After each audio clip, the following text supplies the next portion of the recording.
Hello बच्चों, आज हम लोग फैक्टराइजेशन में आगे पढ़ेंगे। फैक्टराइजेशन कैसे हम लोग फार्मूला बेस्ड जो क्वेश्चन आता है उस पे कैसे क्वेश्चन बनता है उसकी बात करेंगे। ये तो आपको पता चल गया था कि फैक्टराइजेशन में हम लोग करते क्या है, कॉमन कैसे निकाल कर करके उसका फैक्टराइजेशन करते थे, मिडिल टर्म स्प्लिट करते हैं, रीग्रुपिंग कैसे करते थे वो भी हमको पता चल गया, रीग्रुपिंग की कहानी क्या होती थी वो भी पता चल गया। अब यहाँ पे हम लोग अगर बात करें कि फैक्टराइजेशन में और क्या-क्या चीज़ें थी जो हम लोग देख लिए थे। ये देखिए, फैक्टराइजेशन में ही हम लोग पढ़े थे ये कैसे हम लोग रीग्रुपिंग करते हैं और ये स्क्वायर प्लस ये जो 2 फार्मूला दिया गया है, ये आपको दिख रहा होगा फार्मूला। ये ये दोनों फार्मूले का यूज़ किया जाता है और एक बेसिक फार्मूला है, ये याद रखना होगा आपको। ये सब जो है ना, ये बेसिक फार्मूला है जो आपको याद रखना होगा, ध्यान हमेशा यूज़ होने वाला फार्मूला है। ए प्लस बी का whole square equal to A square plus B square plus 2ab। Clear है? ठीक है। और ए माइनस बी का whole square equal to A square plus B square minus 2ab, ये भी फॉर्मूला है। तो ये सब फॉर्मूला जो है ना वो बेसिक फॉर्मूला है जो आपको यूज करना है, आपको याद रखना है, हमेशा हमें अपने दिमाग में रखना है इस चीज को। ये सब फॉर्मूला मेरे काम का है। अब इन सारे फॉर्मूले का जैसे कि इसका दोनों का ही है कि A plus B into A minus B upon A square is equal to A square minus B square होता है। ये एक फार्मूला है, ये भी फैक्टराइजेशन का ही फार्मूला है, ये भी आप जानते होंगे। ठीक है, क्लियर है ये? ठीक है।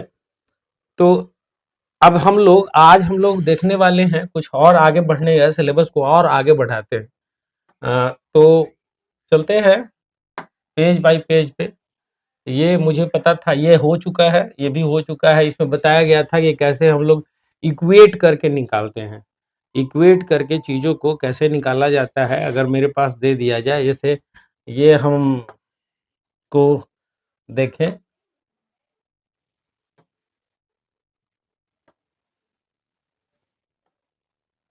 ये देखिए, तो उस कंडीशन में हमारे पास जो दिया गया फॉर्मूला, वो फॉर्मूला का कैसे यूज़ करना है। देखिए यहाँ ये बताए थे कि ए प्लस बी और ए प्लस बी और ए प्लस बी में तोड़ लो, उसके बाद उसको इक्वेट करके इस तरह से हम ए और बी का वैल्यू निकाल कर सारा कुछ करते हैं, ये भी बताया जा चुका है आपको। ठीक है, अब हम लोग ये एक्सरसाइज दिए थे बनाने के लिए। इस एक्सरसाइज में अगर फैक्टराइज द एक्सप्रेशन, फैक्टराइज है ये फैक्टराइजेशन जो आपका है मिडिल टर्म स्प्लिट करने का, तो भी मैं बताया था। जैसे कि हमारे पास ए स्क्वायर, मान लो इसमें से क्वेश्चन देते हैं, कोई अच्छा सा क्वेश्चन लेते हैं, जैसे क्वेश्चन नंबर 6 लेते हैं, ठीक ना। पहला का ये 7 नंबर क्वेश्चन जो है ये दिख रहा है, कह रहा है एल प्लस एम का होल स्क्वायर माइनस 4lm। तो देख रहा है एल प्लस एम का होल स्क्वायर माइनस 4lm। अगर इसको फैक्टराइज करने के लिए बोल दिया गया है कि आप इसको फैक्टराइज कीजिए, तो इसका सिंपल है कि उस फॉर्मूला पे आप बेस्ट कर दो, तो क्या है कि लिखोगे एल का स्क्वायर प्लस एम का square plus 2lm minus 4lm। इसमें से ये गया तो क्या आएगा, L square plus M square minus 2lm आएगा। अभी लग रहा है कि A square plus B square minus 2ab के रूप में आ गया, लग रहा है देखने से। अब यहाँ से देखो तो आप ये जो तो आपके पास आपको आया, तो इसी आधार पे इसको हम कर ले तो क्या लिख सकते हैं, L plus sorry L minus M का होल स्क्वायर। अब इसको फैक्टराइज करना हो तो फैक्टराइज आराम से कर सकते हैं, क्या लिख सकते हैं, L minus M into L minus M. ये आ गया मेरे पास आंसर। ठीक है, तो ये मेरे पास आया, समझ में आ रही बात।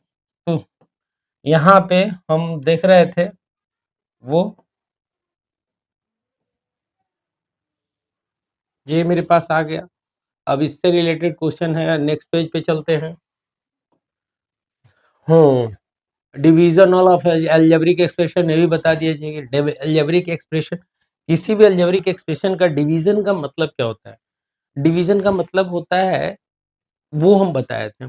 जैसे हम अगर डिविजिबिलिटी की बात करते हैं तो हम लोग देखते हैं कि न्यूमरेटर और डिनोमिनेटर में जो कॉमन फैक्टर होगा ना, कॉमन फैक्टर उसको हटा देना है, और जो बच गया रेस्ट ना, वो रिजल्ट हो गया आपका। कहने का अर्थ क्या है, नहीं समझ में आ रहा होगा, बता देते हैं। जैसे कि एक क्वेश्चन ले रहे हैं, यहाँ पे दिया हुआ है, कोई भी क्वेश्चन लेते हैं, आगे आगे चैप्टर से ले लेते हैं, ठीक है। डिवीजन पॉलिनोमियल किसको कहते हैं, ये डिवीजन पॉलिनोमियल के ये सब जो है ना, ये सब पे बहुत बढ़िया से क्वेश्चन बनाएंगे, ठीक है। यहाँ पे इजी वे में क्वेश्चन को बनाया जाएगा। जैसे मान लो यहाँ पे दिया हुआ है, हमारे पास डिविजिबिलिटी चेक करना है, तो क्वेश्चन क्या दिया है उसको देख लेते हैं।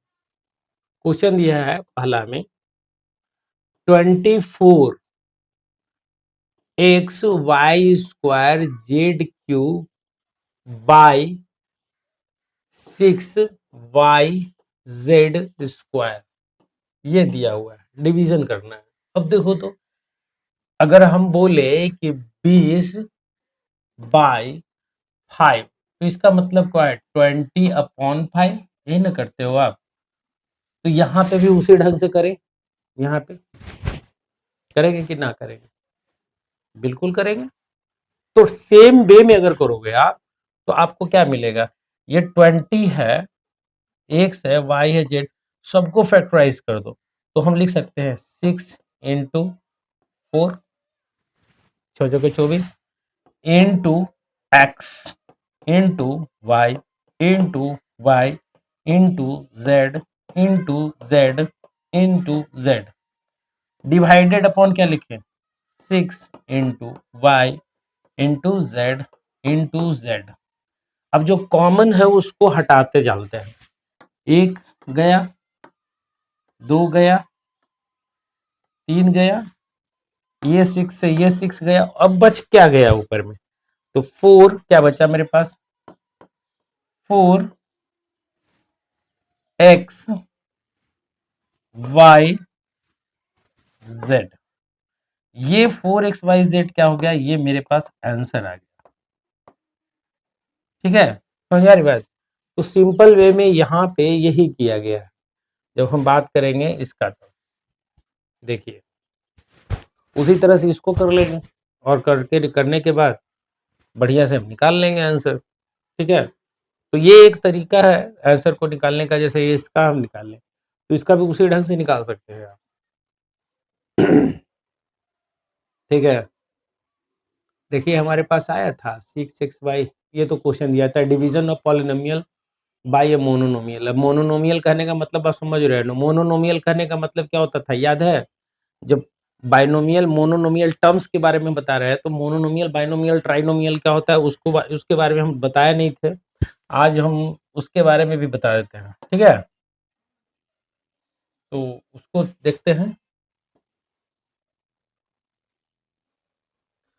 Polynomial,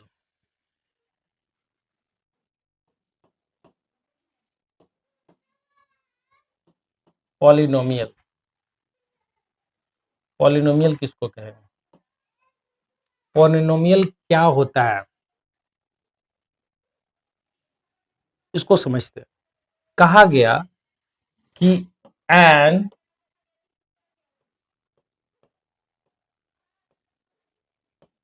algebraic expression having more than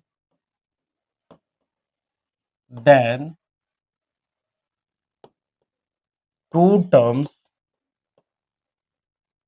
is called polynomial,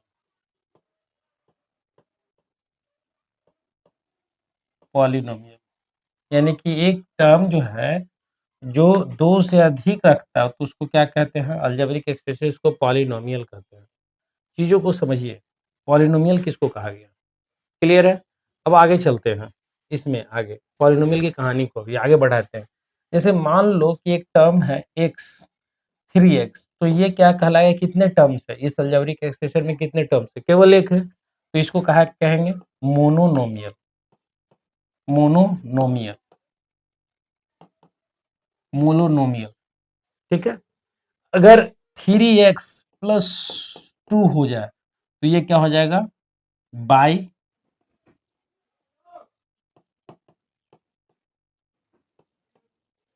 binomial.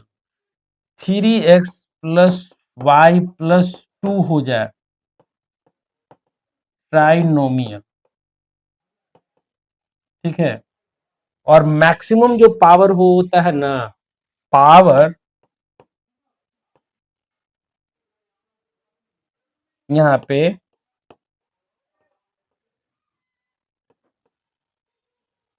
Maximum power on the variable is called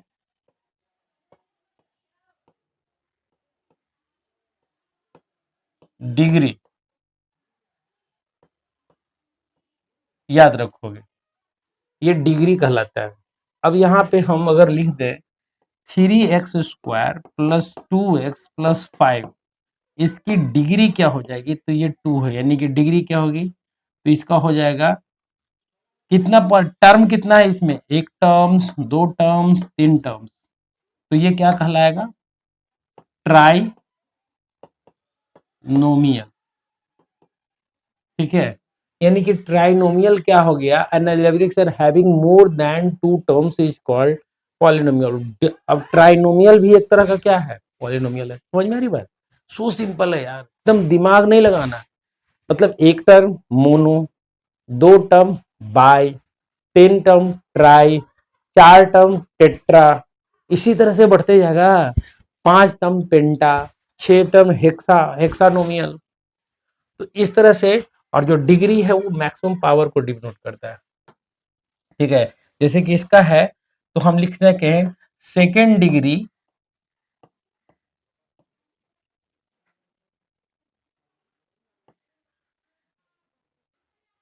double, sorry, second degree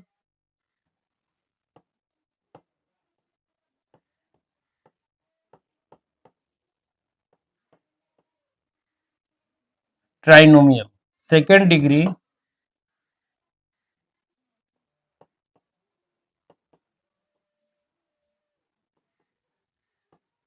degree trinomial है। समझ में आ रही बात, तो यहाँ पे हम देख रहे हैं मेरे पास बाइनोमियल हो गया, ट्राइनोमियल हो गया, टेट्रानोमियल भी होगा, पेंटानोमियल भी होगा, आपके पास बहुत सारा नोमियल आता जाएगा। ठीक है, ये डिपेंड किस पे कर रहा है, नंबर ऑफ टर्म्स पे। जैसे जैसे नंबर ऑफ टर्म्स ऐड होते जाएगा वैसे वैसे हमारा जो नोमियल बढ़ता जाएगा। अब यहाँ पे जो दिया है ना, यहाँ पे कह रहा है कि मोनोनोमियल से आप क्या करना है, डिवीजन करना है। तो मोनोनोमियल देखो तो केवल y है ना, है, डिवीजन किसको करना है, इसको, ये क्वेश्चन दे दिया है।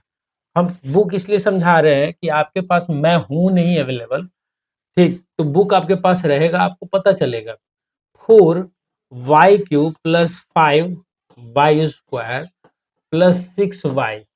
ठीक है, डिवाइडेड किसके द्वारा है, तो है डिवाइड 2y द्वारा। अब बताओ कि यहाँ पे इस तरह से दे रखा है y है, y है, y है, तो इस तरह का जब भी रहे ना, तो डिवीजन करने के लिए रहे तो रिजल्ट निकालना अगर, तो बहुत आसान तरीका क्या है बता दें। तो एक आसान तरीका है, एक मैथमेटिक का ऑपरेशन है, a प्लस बी प्लस सी बराबर बटा में d अगर हो, तो हम लिख सकते हैं a/d plus b/d plus c/d, और यही मेरा आंसर हो जाएगा। ठीक है, याद रखिएगा इस चीज को।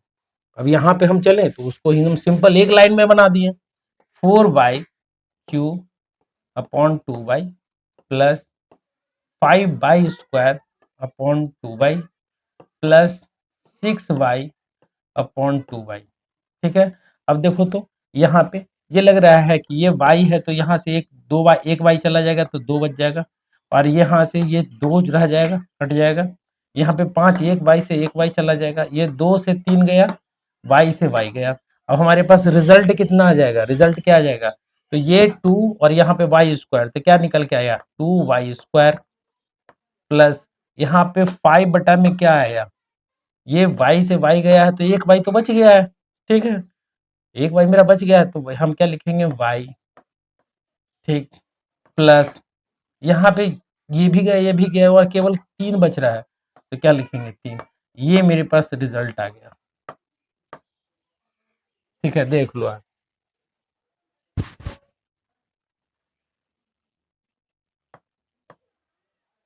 आ गया रिजल्ट।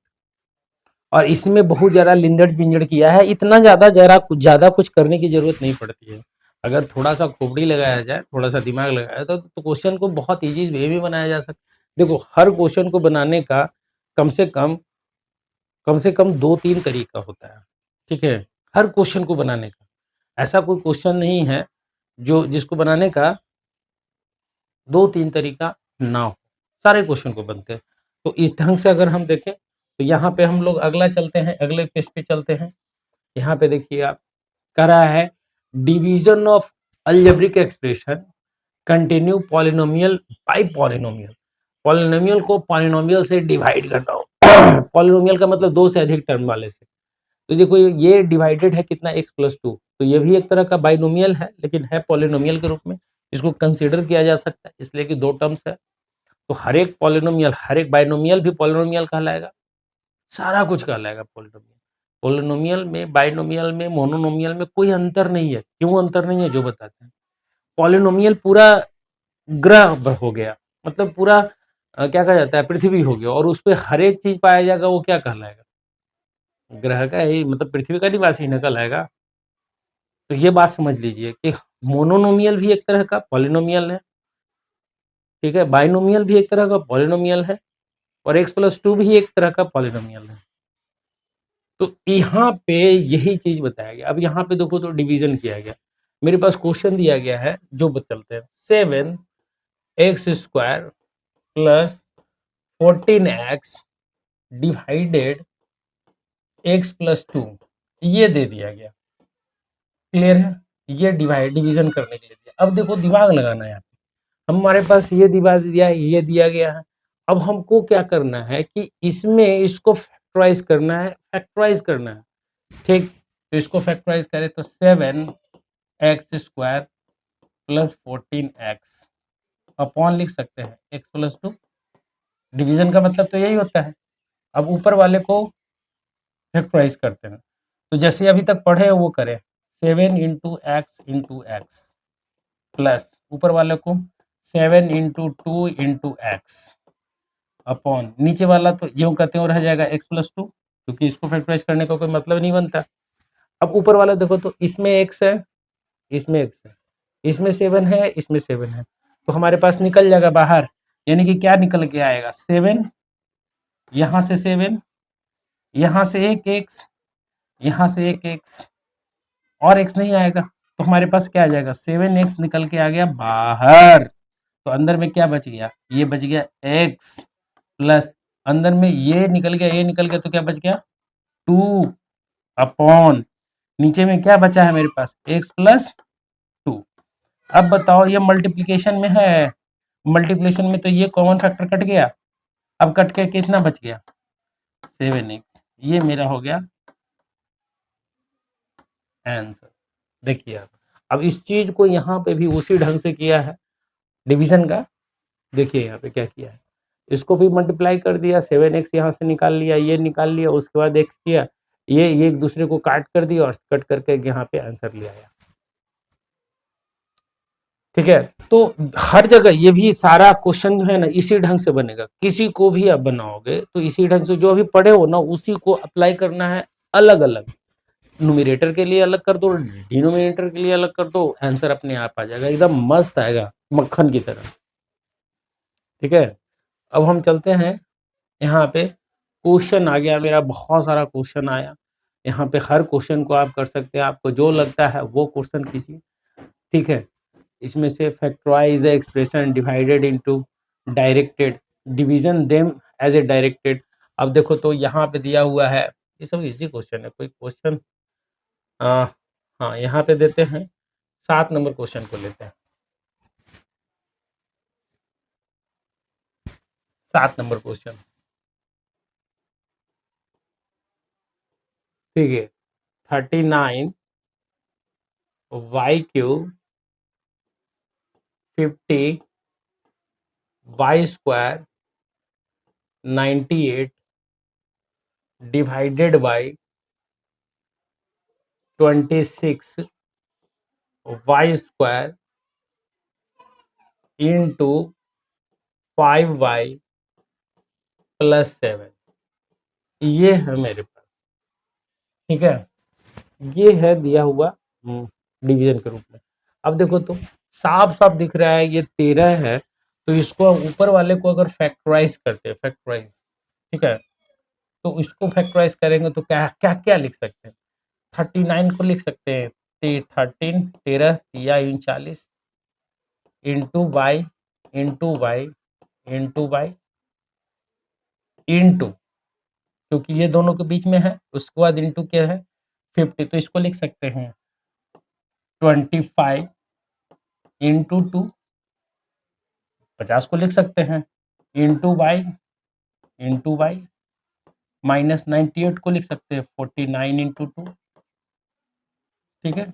ये हो गया मेरे पास, नीचे कर देते हैं तो इसको फिर लिखते हैं इसको, तो 13 है ना इंटू 2 इंटू वाई इंटू, यहाँ पे इसको लिख सकते हैं 5y प्लस 7, ठीक है। ये यहाँ पे आ गया, क्लियर है। किसी को कुछ नहीं, दिमाग नहीं लगाना, मुझे सिर्फ जो कहा गया वो करते जाते हैं।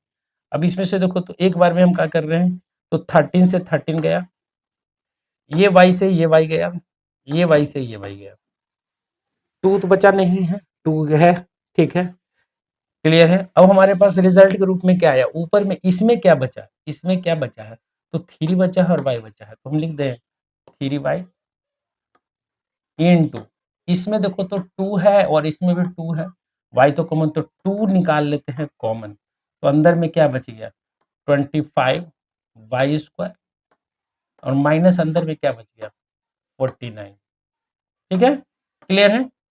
अब यहाँ पे नीचे में हमारे पास क्या बच रहा है, ये देखो तो ये चला गया है, ये चला गया, ये चला गया, केवल 2 बचा है, तो 2 लिख देते हैं इंटू, अंदर में क्या बचा है 5y प्लस 7, ये ले लिए, क्लियर है।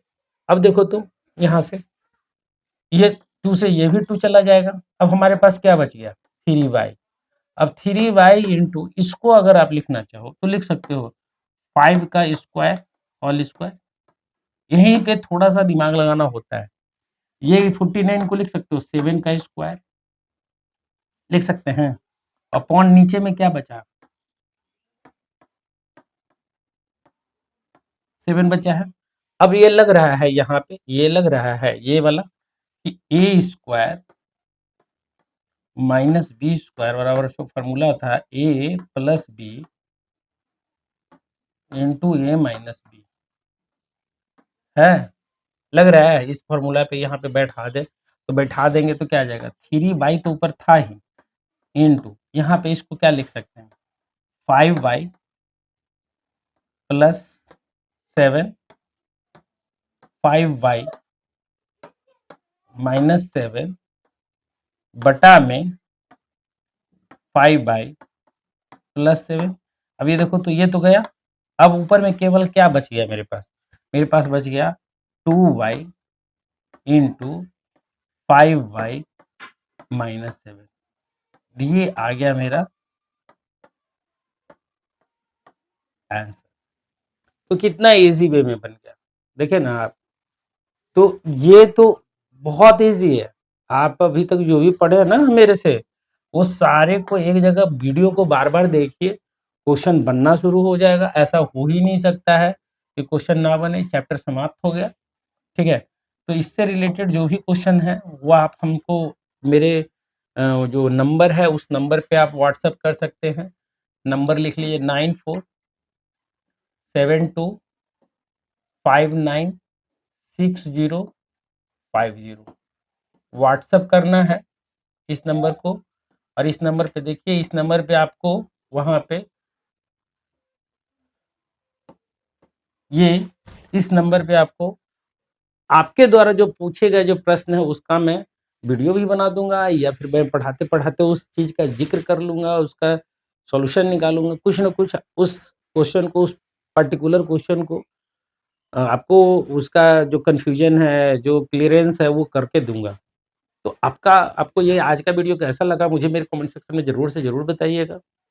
और अगला जो चैप्टर शुरू करने वाले हैं, वो है जो शुरुआत से शुरू करेंगे। ये बीच में इसलिए शुरू करना पड़ा था कि एक बच्चे का एग्ज़ाम था और उस एग्ज़ाम के कारण मुझे फैक्टराइज़ेशन बताना पड़ा। लेकिन अब मैं शुरू कर रहा हूँ 6, 7, 8, 9, 10 ये सारे का चलेगा, रेगुलर क्लास चलेगा। तो आज के लिए बस इतना ही। फिर मिलते हैं कल ठीक इसी समय। तो फिर तब तक के लिए गुड बाय।